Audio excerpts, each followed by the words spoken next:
प्रकृति प्रेम की इबारत ग्रीन डोनर।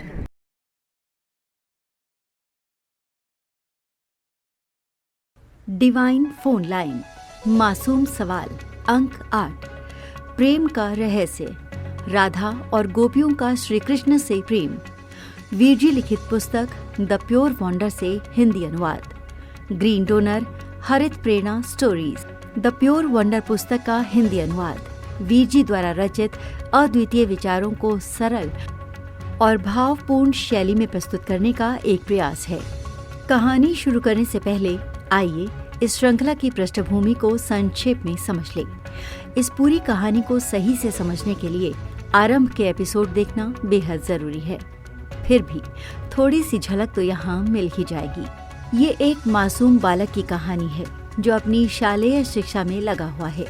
उसकी मासूमियत और गहन जिज्ञासा उसे उन प्रश्नों की ओर ले जाती है जो हम सभी के मन में कभी न कभी आते हैं, लेकिन जिनका उत्तर ढूंढना आसान नहीं होता। बालक अपनी विशेष क्षमता के माध्यम से ईश्वर से संपर्क स्थापित करने में सक्षम है। इसे डिवाइन फोन लाइन का नाम दिया गया है। ये फोन लाइन न केवल सवालों के जवाब देती है, बल्कि जीवन के गहरे रहस्यों को उजागर करती है। रात का समय था। हल्की ठंडी हवा खिड़की के पर्दों को हौले हौले हिला रही थी। आसमान में चांद अपनी शीतल रोशनी फैला रहा था और तारे टिमटिमा रहे थे, जैसे किसी गहरे रहस्य को बयां कर रहे हों। मानव अपनी माँ यशोदा के पास लेटा था। उसकी मासूम आंखों में एक अजीब सी जिज्ञासा थी। माँ ने उसे एक सुंदर कथा सुनाई, राधा और गोपियों के प्रेम की। माँ ने कहा, बेटा, श्री कृष्ण से अनेक गोपियां प्रेम करती थीं। उनके साथ रास रचाती थीं, उनके संग नृत्य और आनंद के पल बिताती थीं। लेकिन राधा का स्थान सबसे विशेष था। उनका प्रेम, भक्ति और समर्पण अद्वितीय था। श्री कृष्ण का नाम भी अधूरा लगता है यदि उसमें राधा का नाम न जुड़ा हो। राधे कृष्ण ये प्रेम की पराकाष्ठा का प्रतीक है। मानव कुछ देर चुप रहा, फिर उसने माँ की ओर देखा और पूछा, माँ, जब गोपियां भी श्री कृष्ण से प्रेम करती थीं, तो केवल राधा की पूजा क्यों होती है? क्या गोपियों का प्रेम कम था? यशोदा मुस्कुराईं। उन्होंने कुछ नहीं कहा, बस मानव के सिर पर प्यार से हाथ फेरा। लेकिन मानव के मासूम मन में सवाल शांत नहीं हुआ। उसने अपनी आंखें बंद की और ईश्वर को पुकारा, हे ईश्वर, क्या आप सुन सकते हैं? कुछ क्षणों के लिए गहरी शांति छा गई। फिर एक शांत, कोमल आवाज उसके मन में गूंजी, जैसे किसी ने प्रेम से सिर पर हाथ रख दिया हो। हाँ मानव, मैं सुन रहा हूं। आज तुम्हारे मन में क्या सवाल है? प्रभु, गोपियां और राधा दोनों ही श्री कृष्ण से प्रेम करती थीं, लेकिन लोग केवल राधा की पूजा करते हैं और गोपियों की नहीं। ऐसा क्यों? ईश्वर का उत्तर, प्रेम की गहराई और समर्पण। ईश्वर ने बड़े प्रेम से उत्तर दिया,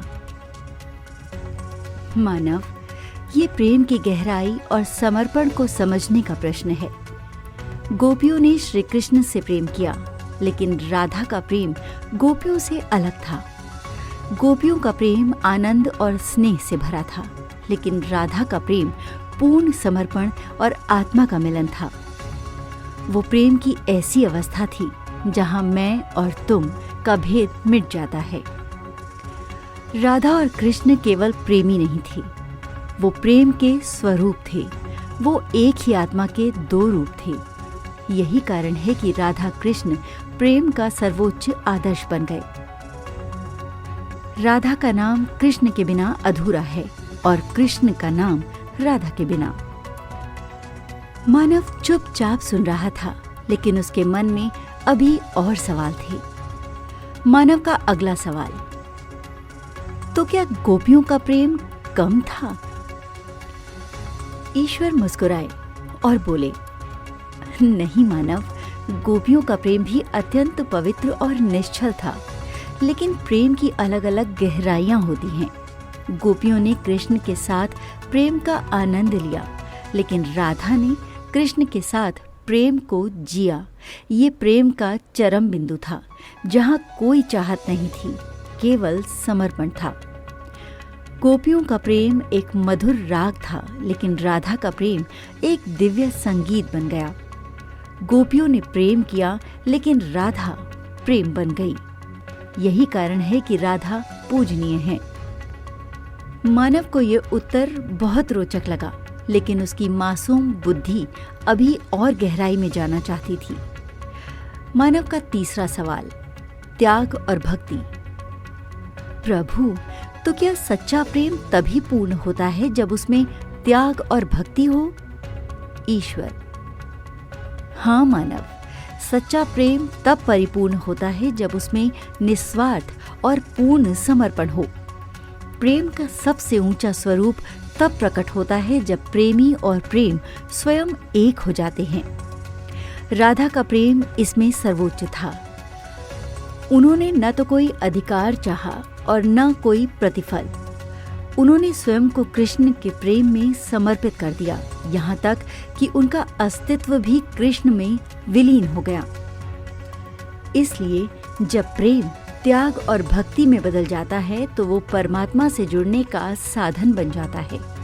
यही कारण है कि भक्ति मार्ग में राधा कृष्ण को प्रेम की पराकाष्ठा माना जाता है। मानव ने गहरी सांस ली। उसके मन में अब धीरे धीरे प्रेम का मर्म स्पष्ट होने लगा था। मानव की समझ। मानव ने धीरे धीरे सिर हिलाया और बोला, तो प्रेम की गहराई और समर्पण ही उसे दिव्यता तक पहुंचाता है। गोपियां और राधा दोनों ने प्रेम किया, लेकिन राधा ने प्रेम को अपना जीवन बना लिया, इसलिए राधा पूजनीय है। ईश्वर ने प्रेम से कहा, हाँ मानव, प्रेम की सच्ची गहराई तभी मिलती है जब उसमें निस्वार्थता और पूर्ण समर्पण हो। राधा का प्रेम इसी की मिसाल है। तुम भी अपने जीवन में प्रेम को निस्वार्थ और अडिग बनाओ, यही सबसे बड़ी भक्ति है। अंक की सीख। प्रेम का सर्वोच्च रूप निस्वार्थता और पूर्ण समर्पण है। राधा का प्रेम आत्मा का ईश्वर से मिलन है, जो भक्ति की पराकाष्ठा है। हर प्रेम अपने तरीके से अनमोल होता है, लेकिन उसकी गहराई उसे दिव्यता तक ले जाती है। सच्चा प्रेम चाहत से नहीं, त्याग और समर्पण से परिपूर्ण होता है। उस रात मानव को प्रेम की एक और गहरी सीख मिली। उसने अपनी आंखें खोली और माँ से कहा, माँ, अब मैं समझ गया कि राधा क्यों पूजनीय है। उनका प्रेम केवल एक रिश्ता नहीं, बल्कि ईश्वर तक पहुंचने का एक मार्ग था। यशोदा ने मुस्कुराते हुए उसके सिर पर हाथ फेरा। मानव के मासूम सवालों की ये यात्रा अभी खत्म नहीं हुई थी। अगले अंक में एक और सवाल उसे दिव्यता की ओर ले जाएगा। हर दिन हरियाली, हर दिन हरित प्रेरणा। आइए इस संदेश को अपने जीवन में अपनाएं और दूसरों को भी प्रेरित करें। ग्रीन डोनर अभियान से जुड़ने के लिए बस एक सेल्फी किसी पौधे या पेड़ के साथ लें और हमें व्हाट्सएप करें 9826220022 पर। मेरे वीर जी साहिब को कोटि कोटि प्रणाम। हर दिन हरियाली, हर दिन हरित प्रेरणा।